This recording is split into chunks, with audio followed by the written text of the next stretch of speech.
Hello everybody once again, this is AikawaKazu, welcome back to another video here, and today I come to you with, I wouldn't say a heavy heart, but as you can see on the title, today I'll spend some time talking about how and why Tree of Savior can be better. I mean, I could have titled this video Problems with Tree of Savior and then just leave it as that and not provide any suggestions or any possible solutions to what is going on here.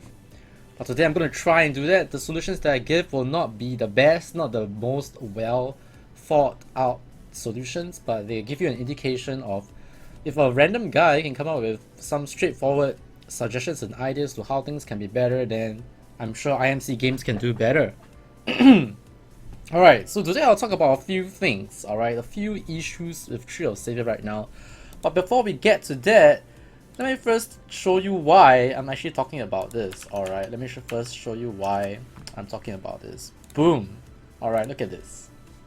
Peak Daily Concurrent Players, aka CCU. CCU is a acronym used for MMOs a lot because it tells you about whether the game is still alive in general, and if you put Dragoness here, I don't know what the numbers will be, but if you look at Tree of Savior here, last month, alright, last month, I'm going to talk about now the highest, which is 28th May, it was 32,000-ish. Alright, last month it was 55,000 according to one of my friends, and he was posting that it was dropping, so you can imagine when he first started how high it is. But you know, we don't use those numbers because that's when the game is first released, and of course right now the game is quote-unquote restricted, where new players cannot actually download the game until IMC games actually so-called fix the stability and all that kind of good stuff.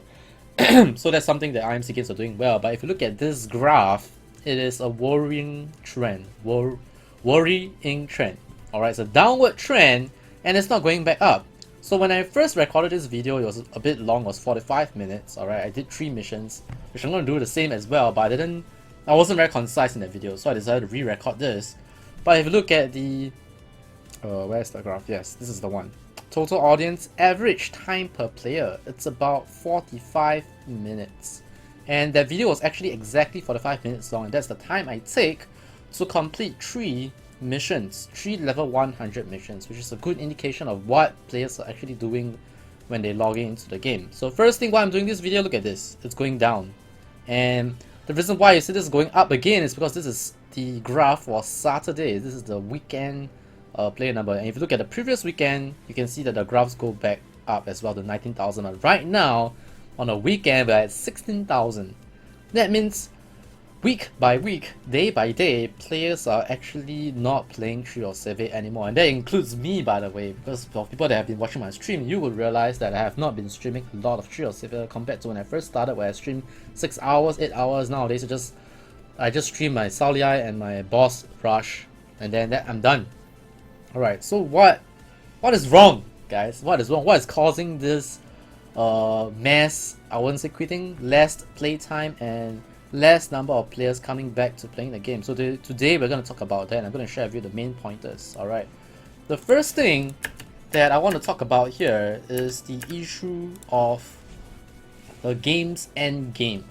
Alright, so why do I talk about that? Because all these things are going to link up later on. Alright, the game's end game, which is Earth Tower, and if you actually go do your research, the developers actually mentioned that Earth Tower is not the desired endgame. It is not the endgame that they intended. It is just a pseudo endgame that they are putting in place so that people who are, you know, hardcore players who get a 280 has something to do. But for now, even in Korea, Tree of Savior, there is no indication of any other announcement of any form of different endgame aside from Earth Tower. So Earth Tower is the endgame for Tree of Savior right now, and if you play enough Korean games, whatever that you don't see in Korea, you're not going to see in the international one, and whatever that you see in Korea is going to come to the international scene possibly a month or longer later, which means even if Korea is going to come out with the endgame in 2 or 3 months time, you will not see it on international Tree of Savior at least like a month later or even longer. So that's one thing you need to know. Alright, so Earth Tower is probably an end game that's going to stay in ITOS. I predict at least 2 to 3 months, or perhaps even half a year, to be honest. To be frank with you, my estimate 6 months. Alright, to be optimistic, I would say 3 months, which is both 3 and 6 months. Just look at the trend. the game will have less than 10k concurrent users by the time we hit 3 months or 6 months later. And that's an optimistic estimate from yours truly, alright? So why is the endgame bad? Because the endgame requires you to be class build specific. You have to build a character that is built for Earth Tower in terms of stats, in terms of the class circles choices that you choose, and in terms of the class build that you're going to go for in the end. In other words, as I'm gonna say, the games, which is Trio of Savior's greatest strength, is also its greatest weakness. We'll go into that further later on. So endgame right now is the issue for the game, alright? Because the game requires you to play a specific class build. I mean, you can play another class build, but you will not be able to be as successful as someone that is probably going for that thing. Because Earth Tower right now is so hard. Even in Korea, no one has actually cleared the entire thing. But of course, enough for you to get Lolo Panther items, and in fact, people have already gotten Lolo Panther items in the server that I'm playing in, because my friend have posted a screenshot and said that, hey guys, it is possible.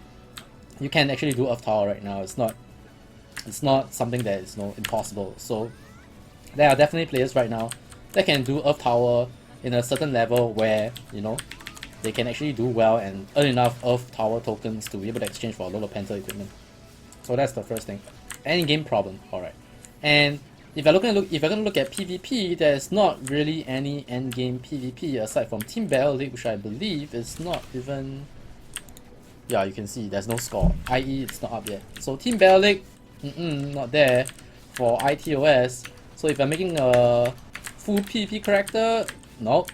You aside from guild versus guild, you essentially don't have anything to look forward to do aside from the random duels. Nothing that is there. They did announce the, I believe, guild versus guild rewards, which is actually pretty good to be honest for the hardcore guilds and everything. But right now, I don't think they are actually rewarding, or any season is going on. Correct me if I'm wrong, or if anybody actually received any guild versus guild rewards, that kind of stuff. So there's nothing to look forward to in PvP. PvE is very class build specific to a sense, and is catered to the hardcore players in the sense that, I mean, it should be to a certain level, not be super easy for people to actually do, but I'll talk about my point later on. So endgame, alright. Endgame is something that is lacking in Trio of Savior right now. The next thing I'll talk about is, before you even get to endgame, alright? Before you even get to endgame, there's one of my friends, my friend was very frank with me, alright? Some viewers on my channel is like, why are there EXP dead zones in this game? Why am I forced to grind from 150 to 170 or to 167 or 165 and then save cards and then pop them so that I can don't worry about the EXP dead zone between 170 to 186. Because why does that dead zone exist? Because there is no efficient grinding spot for that level range. You cannot find monsters or areas where the respawn timers are good, where there's like special events like in the Royal Mausoleum for the leveling for 70 to 90. There's no such area for the 170 to 186, aka the EXP dead zone area that you must avoid if you don't actually save cards. And unfortunately, let's be frank here, right? People that actually bother to look up YouTube, people that actually bothers to watch some of my leveling guides are actually, I would say, a small fraction of people that actually play the game. That means there are a lot of people that don't read guides. There are a lot of people that don't do their research, and they just use their cards whenever they get it, and they will find themselves in that 170 to 180 area where life is gonna suck for them. And if IMC Games have a statistic chart, they can know which is the level range that people fall out from the game from. I can tell you the 160 to the range that I mentioned just now, 160 to 190 is probably the leveling range that I would say first 1/4 of the players that drop out from actually comes from. That means out of all the players that quit the game, 1/4 probably quit the game because of that area.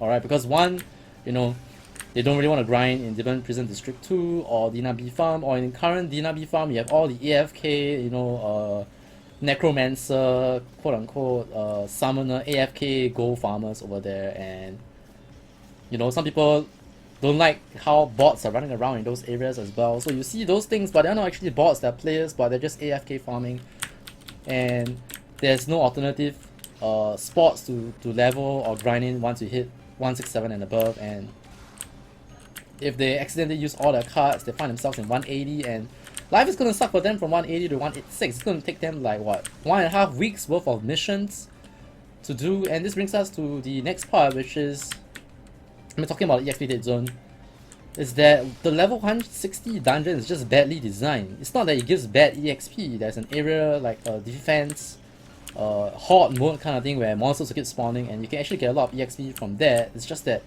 it is not public friendly enough. And again, the game is designed for you to get more EXP if you do the search party option, which means nobody is going to form a non-public party kind of thing. People are just going to search because that 600% bonus EXP is just so good. Nobody will actually try and queue a dungeon without using the search party unless you really don't mind not getting EXP or you're just doing boss rush, that kind of stuff. So if you're leveling, number one, 160 dungeon sucks, and then the 175 dungeon doesn't give fantastic EXP, or rather it doesn't feel like you're getting a lot of EXP because the 175 dungeon is where your EXP curve is kind of like, you know, peaking. Because 175 to 186 is where the amount of EXP you need to level starts to stack up, and you know, things start to be very sucky. Alright, so EXP dead zones is a problem in this game right now. Alright, so the next thing I'm going to talk about is how they have been buffing and how they have been balancing classes recently. For example, the Supervisor Writer 2 retreating shot has been quote unquote nerfed such that you cannot auto attack anymore when using retreating shot. And by the way, this Core Shooter 3 Archer 2 character is actually made to go SR2. But after hearing that news, number one, should I quit this character or should I just make it to Archer 3, you know, Archer 3 Musketeer for the machine gun build? But again, it's not the intended build that I was going to go for, and it's not like I didn't do any research, alright? I mean, I did my research and that's why I wanted to play this character, but unfortunately, they just nerfed something that I wanted to go for, and like I said, things that are happening in Korea is very likely to come into the international server the way that they are, unless you know they revert it, which is usually something that seldom happens. Which brings us to how IMC games have been buffing and quote unquote nerfing classes or balancing classes. They have been doing a decent job. I'm not saying they're doing a bad job, but the reason why I'm talking about this is the way Trail of Savior is like designed. It is always better to buff weaker characters than nerfing the ones that are strong, so that the ones that are weak doesn't, you know, feel so bad when compared to the rest. You get what I mean? Like, the direction that they seem to have been going for is, oh my god, this class build is so strong, let's nerf it, and so that the other builds don't feel so bad that this build is not so strong anymore. It is actually better if they went for, I buff the weaker class to match the strong class kind of thing, unless something is really entirely broken, which is like or game breaking, like, you know, in the past Cryomancer, Psycho Kino, you know, the wall and the using the ice wall thing, and then everybody will lag 0 FPS kind of thing. So those game breaking stuff, yes, you know, nerf them and, you know, tweak them. So I don't think you should use the word nerf, you use the word tweak. Like, they can go around tweaking such things, even though for that it was quite significant. But you still see Cryo, Psycho Kino builds out here, even though they are like world boss builds, world boss specific builds out there that I know someone's very proud of. But my point is, if you look at other classes like the Rogue class, where they nerf the backstab and they nerf the Karacha dagger and crossbow bonus damage counter for a backstab, the multiplier, you'll realize that right now Rogue 3 is not exactly a very good class compared to your usual. I mean, the fact that I uploaded a video without even saying that it's Core Shooter 3, you know, it was a half 7 Nights, half Core Shooter 3 video. Everyone is saying that, you know, how can you not see a Core Shooter 3 when you do missions? Like, it is something that almost everybody plays. Or you will see Archer 2, Ranger 2, Fletcher 3, or even the old build that a lot of people blindly follow, which is the Ranger 3, Fletcher 3. That was you know, promoted by people watching some Korean Ranger 3, Fletcher 3 video. So most of the players are playing this, or they're playing some Core Shooter 3 kind of variant. Alright, most archers are like this. You seldom see people that go hunter, that kind of stuff. So my point is that they should actually buff classes, and I mean the weaker ones, instead of nerfing the ones that are strong, because they don't have drop circle resets. You know, it's not like I can choose something else after you nerf the class that I play, and mind you, you take quite a bit of time to reach rank 7 or even rank 6 or even rank 5. And boom, my class that I played, that I spent a lot of time in, just gets nerfed, and boom, I just wasted my time, and there you go, another 1/4 of the playbase will have quit because of that reason. There you go, that's why numbers are declining. Because a lot of people would have built certain class builds and realized that they are not as strong as other builds out there. Like, I can tell you that the core shooter 3 class is very satisfying, and let me give you guys an example of what I mean by things that IMC games have done right in terms of, like, I wouldn't say risk reward, but I would say that the class is worthwhile to play due to its uniqueness, which is supposed to be one of the greatest strengths of Tree of Savior. The idea, the illusion that you can build some kind of class build and you can kind of make it work. You know, a lot of people spend their time behind the drawing board trying to, you know, figure out what's the best synergy, what's the best class build they can go for, what are the funky builds that can go for, that kind of stuff. So one of the builds that I really think was, I wouldn't say well designed, but one of the things that I think I would have played is the full support Chronomancer build, which is the Cryo Tree Chronomancer Tree build, or the Wizard Pyromancer Linker 2 Chronomancer Tree. Why? That build is full support. You find yourself having a hard time soloing. You are great support for linking if you went the linker route.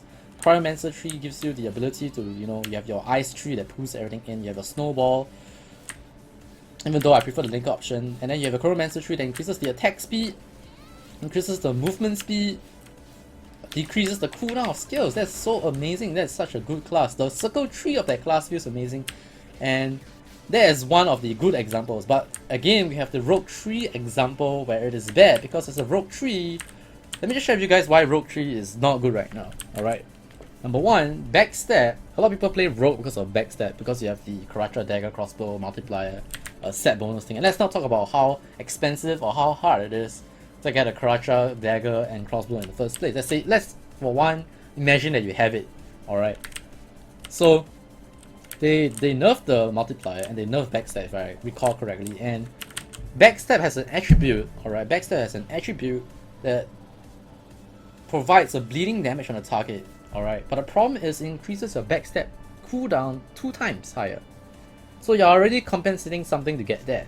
But the problem is this, for the attribute to work, the target must be bleeding first, and unfortunately for the archer base class, or the archer class in general, the available circles that is around for you to choose, we only have 2 classes that can provide skills that have bleeding. One, which is Core Shooter, which people are forced to take, I'll talk about it very soon, and the other one is the Fletcher Broadhead Arrow. For Core Shooter, it's the Deploy Pavis, which gives you a 10% chance to bleed a target. 10%, it's not even reliable bleed. So you're forced to go the Core Shooter option because Fletcher is a rank 5 class, and if you want to go Rogue Tree for Barrel, alright, for level 10 backstab, you have to go Rogue Tree. But because Fletcher is a rank 5 class, if you go Fletcher, the best you can get is Rogue 2, and Rogue 2 is not that good. Right now, if you talk to any rogues out there, it's either Rogue 1 or Rogue 3. Alright, and because there is no reliable bleeding skill, then your Rogue Tree attribute is now, I wouldn't say useless, but you cannot even use it reliably. You have to depend on Deploy Pavis, which is, again I mentioned, 10% chance, 10% chance to get a bleeding attack for your backstab bleeding attribute. I don't remember the name. So you have, on one hand, you have Chronomancer Tree, which is really very worthwhile. You have a Core Shooter Tree with Running Shot that is so satisfying, and then you have Rogue Tree that is a rank 5 class that you can build up to rank 7, 5, 6, 7 for Circle 1, 2, and 3, but it's meh, it's not good, you know?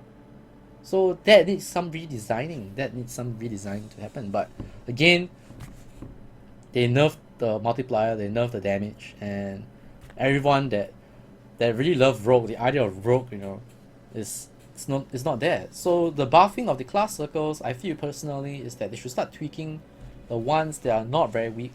I mean the ones that are weak, and make them better, and instead of nerfing the ones that are strong so that lesser people play them. Like, the way they are doing is very simple. A lot of people are playing this class, let's nerf it, because it's too strong, if not nobody will play it, right? Which brings us to our next point. Everyone that's playing Tree of Savior is playing it to try a class build that is like exploitive of whatever that you can exploit in this game, and everyone's just searching for that. And then IMC games, okay, people are exploiting this, let's nerf this. One, for example, that people are exploiting that I know that do with Rogue again, Rogue's an example, is the Feint plus Barrage from Ranger. Alright, so the viable Rogue builds out there that is competitive among the ones that I mentioned just now, which is the Core Shooter 3 variants, the Archer 2, Ranger 2, Fletcher 3, popular stuff, is the Ranger Rogue build. And why does that work? It's because for some reason your Barrage hits 10 times when a target is affected by Feint. And mind you, I've seen it in action myself in missions, and it's very, very strong. The burst damage is actually pretty crazy, especially when you have Sneak Hit that gives you a flat crit rate buff. And that's just Rogue 1. You know, that's just Rogue 1. So here you have Feint plus Barrage. It is not in any sense mentioned in the Feint skill description to tell you that Barrage will hit 10 times. In fact, if I'm not wrong, it works with some other skills as well, but Barrage with Feint is the one that is the most popular, and you never know, maybe down the line people say that it's too strong, it's gonna get nerfed, and you know your Ranger 2 or your Ranger 3 Rogue 1 and whatever you build at the end is gonna get nerfed, and bam, your class is useless again. So IMC Games seems to be very clear here on the direction they're gonna nerf and buff classes, because I've played the game, aka Dragoness, and class revamps have been a reason that people come back, but also have been a reason that people stop playing. And most of the time, the people that come back to play are lesser than the people that leave, because it's very hard to get people to come back to play in the first place after they left. So anyone that plays games will know this. If you quit the game, chances of you coming back and staying for long is actually very, very minimal in terms of the chances that you stay. So I don't think you want people to live in the first place. Alright. Next thing I'll talk about here is dungeon and mission queuing system. Alright, what I want to talk about is how you can actually improve it. Alright, how you can actually improve it. Number one, I believe that they should allow people to queue for the roles that they want to play, especially for certain classes. For example, if you are a swordsman, and I'm going to talk about another problem here, and you are actually a DPS swordsman, then you really need to let the guy queue as a DPS and not a tank. And the reason why I want to talk about this is because another time that people will actually drop out of the game is actually at the level 50 dungeon. I'm not even joking. Huh, Kazu, people quit so early? Yeah, why? Because when you queue the level 50 dungeon, you get 5 swordsmen in your party. 5, okay, let's put it this way, 4 swordsmen, and if you're playing swordsmen, boom, 5. And these things happen. Alright, I'm not like making up imaginary instances. I've played a chaplain, I've played a hoplite, I've played a cross shooter 3, I've played a falconer, and I can tell you the number of times during the period that I played that I see 4 swordsmen, or in some cases when I play my chaplain, 4 other priests, is actually something that happens very, very often. And of course, in the case of 4 swordsmen in your party, no healer in the level 50 dungeon, you will not be able to have a very good time in the dungeon. Some can't even clear in 1 hour, and some of the players will just rage quit and leave, even though I can tell you that in the end, it is possible to clear it. It is actually very possible to clear with 4 swordsmen, but unfortunately, you need to campfire.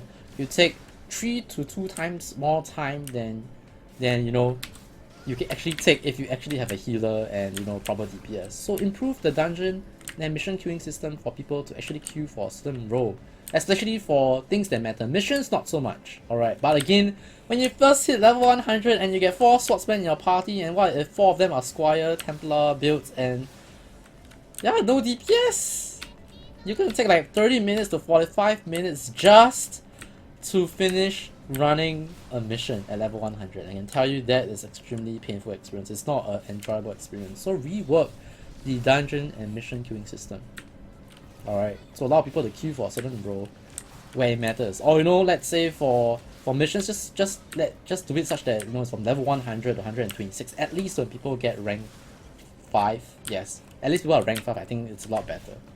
It's highly unlikely that you don't actually have a DPS. But again, the chances are there that you might just get a 4 swordsman. But I'm pretty sure if this happened to you, just leave in the comments. Kazu, this happened to me. I got 4 priests and I'm a priest. I got 5 swordsmen and I'm a swordsman. Just let me know in the comments. Alright, these things happen. So improve the dungeon and mission queuing system. Alright, definitely can do better. Okay. So the next one I'll talk about is precisely this problem. Why, but Kazu, You know, not everybody's a tank in this game. What if there's not enough tanks? What if there's not enough healers? I think for one, I can say that this game has enough healers, alright. Because Trail of Savior, a lot of people actually want to play.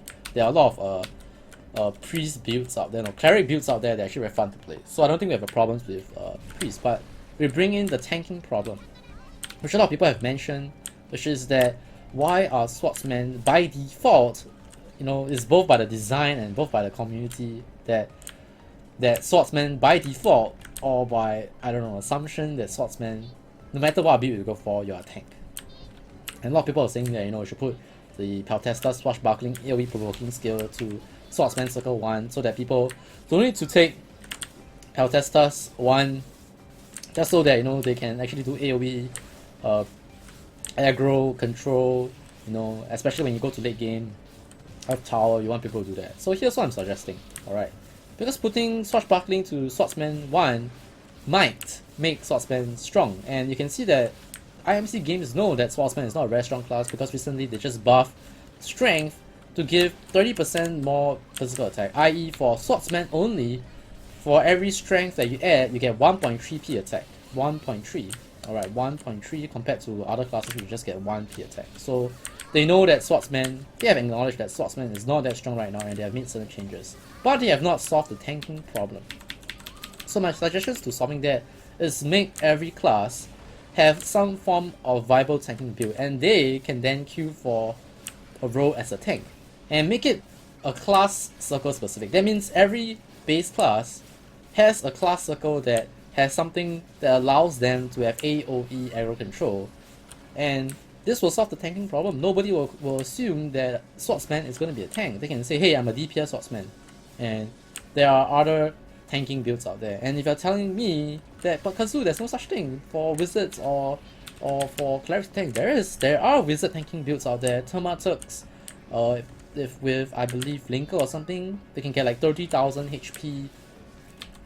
So there are already viable. I've actually done a 130 dungeon where my tank is actually a Linker Turk. I think it's Linker Turk if I remember correctly. Alright, if I remember correctly. So that thing is actually happening. It's just that the problem right now is that the only class that has AoE or aggro control is swashbuckling from the Peltestas 1 class. So give every base, every 4 of those classes right now a circle that has some form of aggro control. And then I know people will ask the next question, but Kazu, that means people that actually went Squires, Peltestas 3 or Rodadero builds will no longer feel that they are the exclusive tanking builds in the game.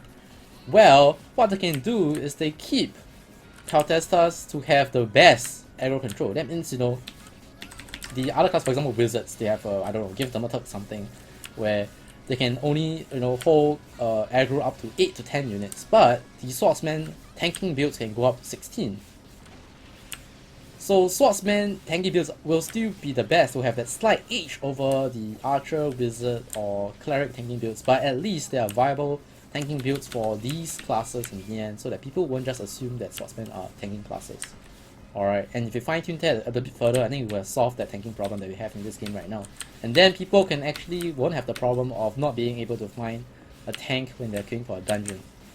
So I know of the problems with role-based queuing, dungeon queuing system, but I don't think Trail of Savior will have a problem with that. You can see that there's always a bunch of different classes. Just look at this. We have two archers, 3 including me, 1 cleric, and 1 wizard. And this is random. We didn't even get to choose. Imagine if there's a system that ensures that there's 1 tank and 1 cleric, and then 3 other randoms. I think we'll be in a good position, or 3 other DPS. I think people will enjoy their dungeon experience a lot more and are more willing to do it. And you can even further to improve it and even allow people to queue for boss rush. Like right now, people that are doing boss rushes are forced to go to channel 1 and then, hey, boss rush, put the party tag thing that people can click. So it's quite convenient already, to be honest. It's quite convenient already, to be honest. But if they made that dungeon queuing system to come out, they can do that. Do a system where people can just queue for a boss rush. And they just need to apply the correct, you know, level limits, that kind of stuff. So I'm sure IMC games can come out with something like that and make everybody's experience in Trail of Savior in terms of dungeon and mission to be so much better. And let's be honest here, alright? What do you do in Trail of Savior? Grinding, missions, dungeons. Grinding, missions, dungeons. Grinding, missions, dungeons. And if you do missions and dungeons better you make 2/3 of the things that you're doing in the game a lot better, and a lot of people are happier, and there's more reasons for people to stay in the game. Alright, it makes people have more reasons to bother to grind up to rank 7 instead of having a bad experience and then come in and have another bad experience and then bye, I'm done with Shadow Saver, I'm done with this game, and you see the worrying trend that's been going on. So tank problem, try to solve that once and for all. I think that's a really relevant and important issue that IMC games should solve, and not just give a 30% increase in strength P attack gain for swordsman. I don't think that's the way to solve the swordsman problem, to be honest. What else? Okay, we come to the one that I believe is something that a lot of people feel for, which is the world boss mechanics. World boss mechanics changes. So right now, for those who are not clear with the world boss mechanics and how they work, alright, what happens is that every time a world boss spawns, the top 6 DPS will actually get the boss cube. And how this works is this: if those top 6 DPS come from 6 different parties, then 6 different parties worth of members, if they are full with 5 members, will get a cube, i.e. a maximum of 30 cubes for every world boss. The problem is sometimes, or more often than not, you have the issue where you have the top 6 DPS, 5 of them come from the same party, and one of them, it can be a loner and not even in a party, and you get 6 boss cubes, which is a very lousy system. And recently they changed it to make people have an 8-hour cooldown every time you kill a world boss, and the cooldown doesn't go down unless you stay locked into the game, which is quite stupid because, number one, that means that I cannot, even if I have alternate characters, I cannot change between characters. I mean, you can change between characters because the buff is to a character, right? But the cooldown of those characters will not go down unless you are actually playing them. I.e., I actually did the math, you can actually have 2 characters to farm a boss. You kill world boss with character 1, alright? And then you log on to character 2, you kill world boss, and then you stay on character 2 for 8 hours, and then you kill one more boss, and you go back, and I think you spend like what, 16 hours if I did the math correctly, one at the start, yeah, about 16 hours just to kill world bosses. And that's if you're a super hardcore player, and that's just 2 characters. Alright, so why is this system stupid? While it might let more people kill world bosses, your world bosses have cooldown, have a respawn timer. It's not like your world bosses are respawning immediately. That means that, okay, this guy is done with this world boss, he will not be back. The guy that has done the world boss, alright, might log on to another character and then camp for the world boss again, and the boss takes 2 hours to 4 hours to respawn depending on which boss. And why this system is not good is because, number one, you punish the hardcore players, alright, and number two, you punish the casual players as well, because now they will ask themselves, okay, world boss is something available to me right now because less people are able to camp it. That means people can't really hog world bosses anymore. But that means that I still need to be there, and I'm not sure if I'm there if I'm still going to be top 6 DPS. They didn't solve the top 6 DPS problem. So the thing about world bosses is, my suggestions to solving is IMC games needs to be very clear what they want world bosses to cater to. Alright, are they going to cater to the hardcore players, or are they going to cater it to everyone? So I'm going to share with you 2 examples where world bosses have been done quote unquote right. Alright, so the first one is catering to hardcore players. I played a game called Aeon Online, alright, and the boss respawn timers for that game is 24 to 36 hours. Some world bosses take 48 hours to spawn, and it is random. That means a world boss that can have a 36-hour respawn time can respawn anytime between 24 to 36 hours, and you truly need to IE camp it. I have done my fair share of camping. People that played that game with me in Singapore will know that I've done that fair share of boss camping, and I can tell you it's a pain in the ass to do, but that means it's catering to the hardcore players. So you can say that IMC games is actually trying to cater to bosses to hardcore players, but they have a 2-hour to 4-hour respawn time, which makes it not that hardcore. You know, it's like kind of in between. So in the end, you please nobody. And with the 8-hour cooldown buff, you piss off the hardcore players, and you don't actually necessarily make the casual players happy. Alright. So what is an example of one world boss mechanism or world boss done for everybody? Maple Story 2. Maple Story 2. Let me just share with you how Maple Story 2 changed that world bossing thing. Alright. So in Maple Story 2, just like Shadow Saver, you have channels for the map.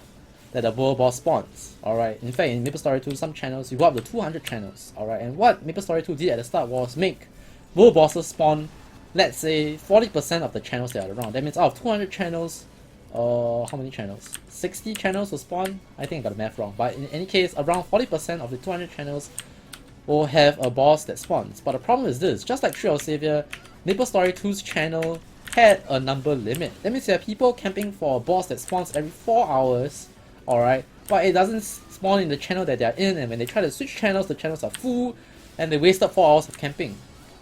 So what MapleStory 2 did, which is Nexion Korea, immediately what they did is that they made world bosses spawn in every channel. So it's very clear. We want world bosses to be something that everybody can enjoy, and we're just gonna make it spawn in every channel so you can at least kill one world boss before you try the channel cycle. And that made everybody happy.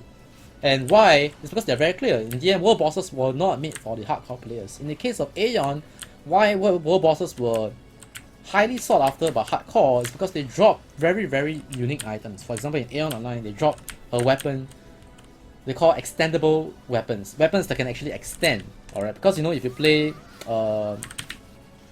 games that requires you to use a mouse to target, or tap targeting games, you actually need to go close to a target to actually attack it if you are a melee class. But with, you know, weapons that can extend, you can actually stand like where I'm standing away from the stone orca, and attack the monster or the player from there. The game is a PvE game, and extendable weapons are something that's really very strong. And yeah, the weapons are made for people to actually enjoy the joy of, you know, owning something that is rare. But in the case of MapleStory 2, world bosses will drop purple grade items, but there are different tiers of purple grade items in the game. Purple grade items are, before the orange or red items being introduced, purple were like the best. And in the case of MapleStory 2, there were different tiers of epic grade weapons. So the world boss purple grade weapons were the lowest tier, which is something that you want to have if you want to do the tier 2 10-man raid in the game. So if you don't play MapleStory 2, you don't know what I'm talking about. But basically, world bosses are basically your item progression thing in the game for you, so that you can tackle the harder difficulty tier 2, tier 3, tier 4 10-man party quests in the game. So that's why world bosses should be available for everybody, and they are very clear. So IMC Games need to decide if world bosses are catered to everyone, or they are supposed to be for the hardcore players. And once they have decided that to be so, they can then further redesign it in that case. And of course, try to make the boss drop thing change. Like for MapleStory 2, what they did was they based the chance for you to get an item, or a good item, alright, based on your contribution to the boss, how much damage you do to the boss. And they made those bosses have a lot of HP, where, you know, in the case of Tree of Savior, if you're fighting a lower level boss like the Cerberus, it dies insanely quick. You don't even have a chance to actually, you know, measure your contribution. But in the case of MapleStory 2, if at your level cap, you're fighting the level cap boss, those world bosses have a very, very high HP tier. And even if you are the most decked out geared guy, you can have a 2 to 3 parties of decked out geared guys, you will not be able to clear the boss before someone actually gets a decent amount of contribution on it. So they can make it contribution based, and then give people different type of boss cubes based on the contribution that they did. And of course, back in MapleStory 2, they had a problem where people would just attack the boss once, because in MapleStory 2, they will give you the loot even if you don't do they'll give you the loot as long as you poke the monster, alright, which means you hit the boss once, you will get the full credit, the best loot, or a chance to get the best loot. But they changed it to a contribution base, where in, you know, you need to hit a certain amount of contribution, then you will get the best loot, and then if you don't, you will just get the bottom tier, which is like an uncommon grade loot. So fix world bosses, because I believe the world boss experience in this game is something that is something that, you know, players look forward to, you know, fighting the Dullahan for the armor fragments, fighting Harpier, fighting, you know, for the summoners, your temper shooters, you know, trying to get a toy hammer from Kansuri. Not Kansuri. Yeah, it's Kansuri, sorry. It's something that, you know, everybody wants to experience. And if you fix world bosses, and again, if you don't have the end game content ready, that is something that people can look forward to, that can keep people occupied if they fix the world boss. Alright. So reach the final part of my video, where I just want to talk about like the game in general. So, or how IMC games, I think IMC games have been doing okay in terms of communication, but I think, okay, let me just talk about what they have done right. Like, they have talked about how they optimize the game. A lot of people are saying that, you know, the game is badly optimized. I can have a NVIDIA Titan X or an NVIDIA 980 Ti, and I get shitty FPS, I get shitty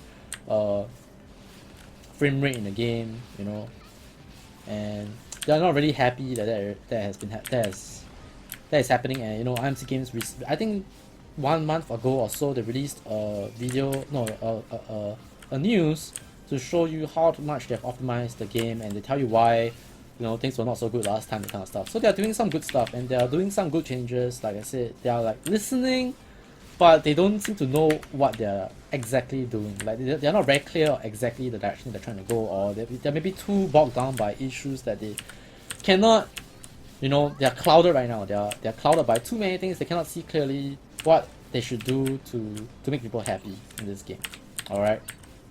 So I think they need to do that, and by that I mean they need to communicate more with, I don't know, it can be the, let's say they don't want to talk to the international community, fuck it.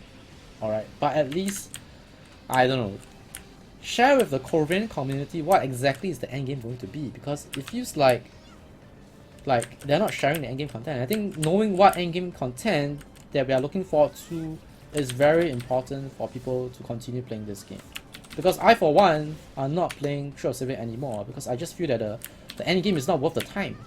Alright, getting to rank 7 in itself requires you to commit easily 2 months or more for a casual player. If you're like me, you probably need to commit at least 1 month of grinding in the game to actually be able to hit 280.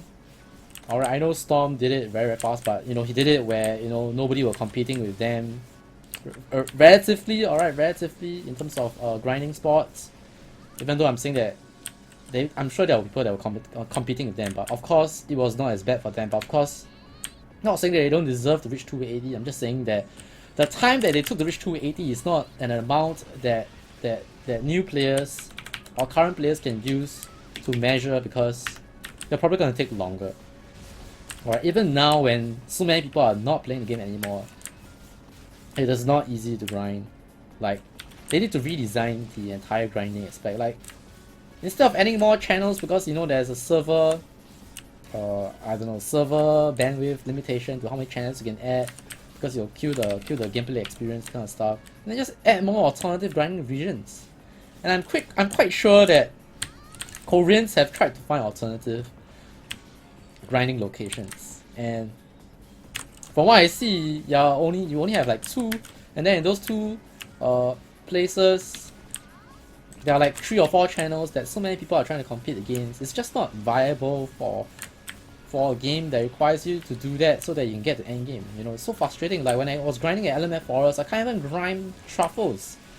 I was forced to grind flowers, which was not the efficient and the best way to grind to level, and I even went through that, you know. And this is why I don't want to play anymore, because I don't want to go through that again on my core shooter. It's just I'm not happy. I'm not having fun. It's not something that's fun for me to do. Alright, it's like, you know, you look at the games that we do grinding for. It's like, you know, you pay the sacrifice now and then you get some fun in the end. But no, there's no end game in Tree of Savior, and I think that's the main problem with Tree of Savior, which is the end game is just not lucrative. It's just not good enough for anyone to spend time more than they should. And I can tell you the most fun part about Tree of Savior is the progression, and there's no point progressing if you know there's nothing at the end.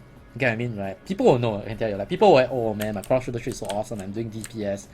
But once they hit rank 6, once they hit rank 7, just like that, it will come to them. They will like, oh, you mean that's it? You mean that's all my class can do? You mean there's, oh my goodness, this class is so good, this class build is so good.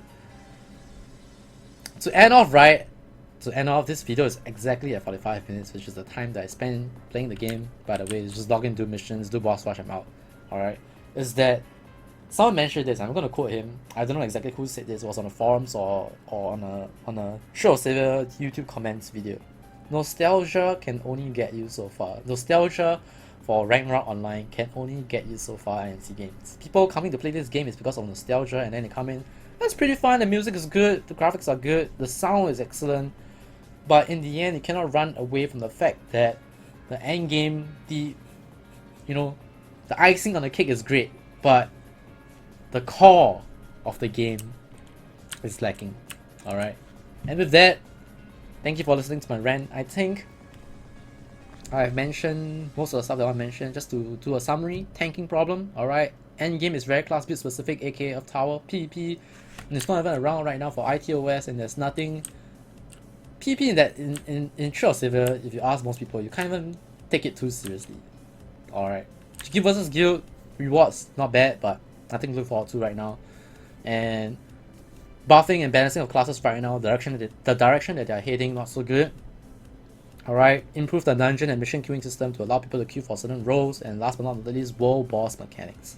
Thank you for listening for this 45-minute video. My name has been AikawaKazu. Thanks for watching. If you enjoyed my rant, give it a thumbs up, subscribe to the channel for more videos like this. Thanks for watching, God bless, and I'll see you guys and girls in the next one. Take care guys, goodbye.